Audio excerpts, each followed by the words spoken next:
గోదావరి జిల్లా నుంచి పవన్ కుమార్ గారు. నమస్తే అండి. నమస్తే అండి. ప్యానెల్లో ఉన్న పెద్దలందరికీ నమస్కారం అండి. నమస్తే అండి. ఇప్పుడు జనసేన ఓట్ బ్యాంకు టీడీపీకి ట్రాన్స్ఫర్ అవ్వదు సార్ మెయిన్. ఎందుకంటే రెండు కులాల మధ్య ఎప్పటి నుంచో పచ్చగడ్డ వేస్తే బగ్గుమనేది అండి. ఇది అందరికీ తెలిసిందే సత్యం, రాష్ట్రం అంతా కూడా. అదే బీజేపీకి మళ్ళీ పవన్ కళ్యాణ్కి పార్టీకి జనసేనకి మధ్యలో అయితే ఖచ్చితంగా ఓట్ ట్రాన్స్ఫర్ అవుద్దండి. ఇప్పుడు మన పిఠాపురం నుంచి పవన్ కళ్యాణ్ గారు గెలిచిన, వంగాగీత గారు గెలిచిన కాపు సామాజిక వర్గంలో ఎవరికైనా గెలుపు ఆనందం ఏంటి.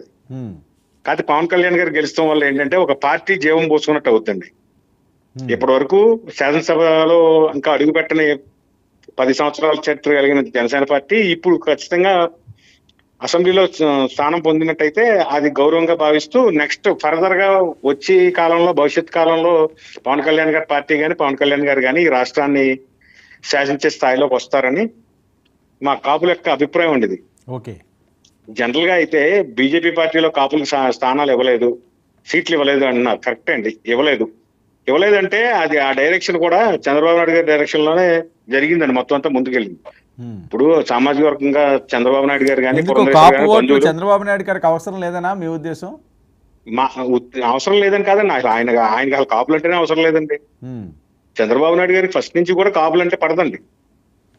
మీరు గత 15-20 సంవత్సరాల చరిత్ర చూసుకుంటే ఈ మధ్య కాలంలోనే ఎన్టీ రామారావు తర్వాత మీరు ఎప్పుడు కాపు చరిత్ర ఆయన ఏమి కాపులనేమి పక్కన పెట్టుకోలేదండి. ఏదో నామకే వస్తే పెట్టుకున్నారు కానీ చెనకాల మన రాజప్ప గారిని హోంమంత్రి ఇచ్చి పక్కన పెట్టుకున్నారు కానీ అధికారాలు ఏమి ఇవ్వలేదండి.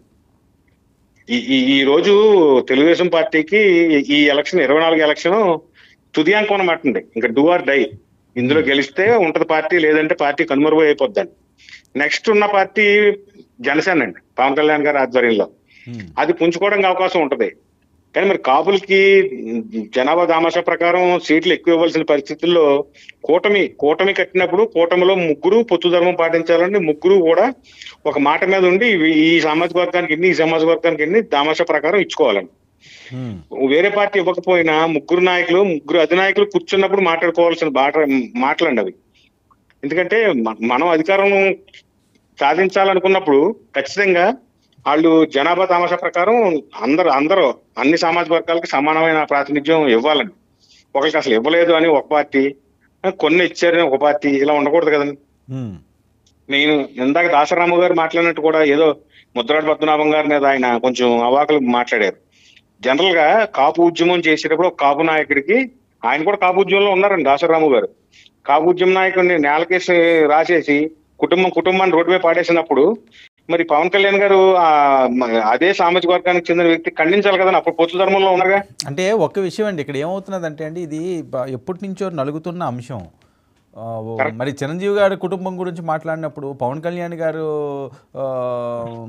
సొంత విషయాలు మాట్లాడినప్పుడు మరి ఎందుకు ఈయన పెద్ద విప్పలేదని అట్నుంచి ఒక క్వశ్చన్. అలాగే ప్రజారాజ్యం పార్టీ పెట్టినప్పుడు కాపు సామాజిక వర్గం, కాపుల నుంచి ఒకరు వచ్చారు, సీఎం అయ్యే ఆ ఫేమ్ ఉన్న వ్యక్తి రంగంలోకి వచ్చాడు అని అప్పుడు పెద్ద ఎత్తున ప్రచారం. కానీ ఆయన మీద వ్యతిరేకంగా ఈయన పోటీ చేయడం ఏ రకంగా మీరు ఆశిస్తారు? ఆ రోజు మీరు చేయనప్పుడు ఈ రోజు అని కదా వాళ్ళు మాట్లాడేది. కాదు సార్, చిరంజీవి గారి మీద ముద్రగడ పద్మనాభం గారు పోటీ చేయలేదు కదండి. చిరంజీవి గారి మీద కాదండి, అపోజిషనే కదా చేసింది. మరి కాపు నాయకులు, కాపులు అన్ని పార్టీల్లోనూ ఉన్నారు సార్. కానీ సామాజిక పరంగా కాపులకి నాయకుడిగా ముద్రగడ పద్మనాభం గారు ఉన్నారు. ఉద్యమాన్ని నడిపినా, తన ఆస్తులు పోగొట్టుకున్నా, రోడ్డు మీద పడినా, ఏదైనా ముద్రగడ పద్మనాభం గారు కాపుకి ఉన్నారు సమానంగా. ఇప్పుడు ముద్రగడ పద్మనాభం గారి కోసం అంత మాట్లాడినా చిరంజీవి గారు, మీరు దాసనారాయణరావు గారు రాజమండ్రి వరకు వచ్చారండి ముద్రగడ పద్మనాభం గారు పరామర్శించారు. ఇంకేంటండి? రైట్ అండి. ఇప్పుడు సాఫ్ట్ కార్నర్ అదే.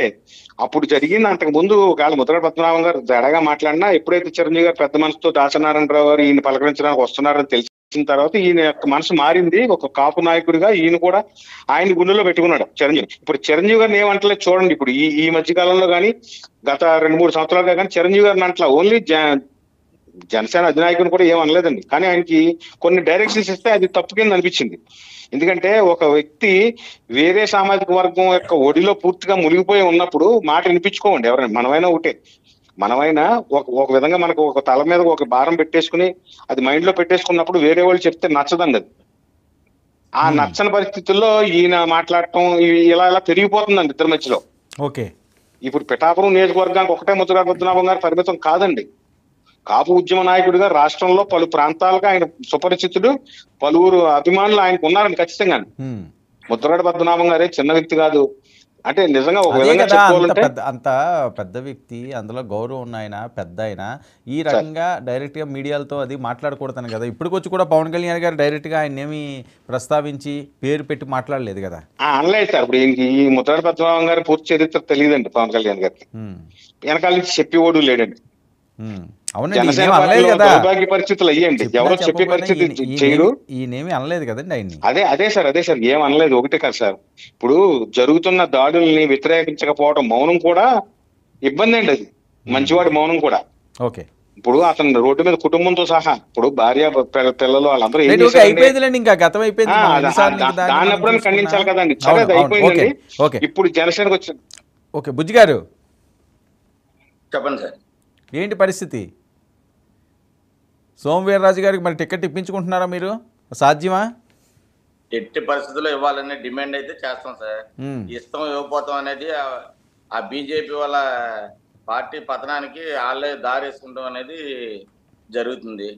ఎందుకంటే అండి, ప్రజలందరూ చూస్తున్నారు, పార్టీ కోసం కష్టపడిన వ్యక్తుల్లో సోమవీర్రాజు గారు, జీవీఎల్ గారు, అలాగే ఆయన విష్ణు, ఆయన వీళ్ళందరూ పెద్ద పెద్ద తపన చౌదరి అనే ఆయన మా కాన్స్టిట్యున్సీలో ఏలూరు నియోజకవర్గంలో ఆయన చేసిన సేవా కార్యక్రమాల్లో చాలా విపరీతమైన సేవా కార్యక్రమాలు చేశారండి బీజేపీ పార్టీ నుంచి.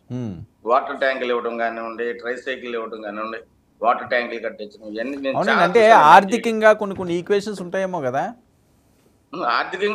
ఆర్థికంగా ఉంటాయి సార్. ఆర్థికంగా ఉండవని నేను అనట్లేదు, ఆర్థికంగా ఉంటాయి. ఆర్థికంగా కూడా ఉన్న వ్యక్తుల పేర్లే నేను చెప్పింది ఈరోజు. ఆర్థికంగా కూడా ఖర్చు పెట్టుకుని ఎంపీగా నుంచి చేయగలిగిన కెపాసిటీ. సరే, ఇప్పుడు మార్పు చెయ్యకపోతే పర్యవసానం ఏంటి? మార్పు తీయకపోతే పర్యవసానం ఉందండి, పొత్తు ఇబ్బంది పడవలసి వస్తుంది.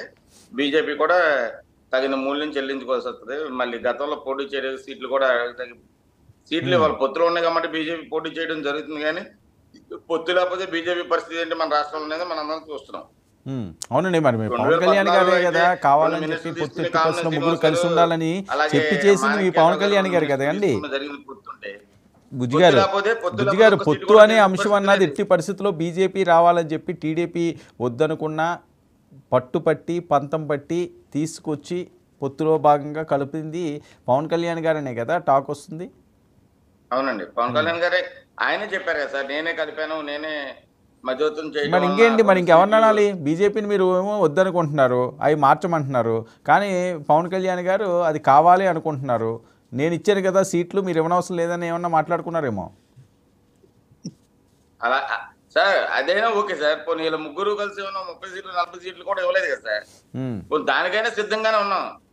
ఇప్పుడు మా పొత్తు ధర్మంలో 170 సీట్లు కనీసం వైసీపీ వాళ్ళు 30 ఇచ్చారు, మేము 35 ఇచ్చాము, లేకపోతే 34 ఇచ్చాము, 33 ఇచ్చాము అంటా కూడా లేదు కదా సార్. ఇది ఇప్పుడు జీవీఎల్ గారు ఉన్నారండి.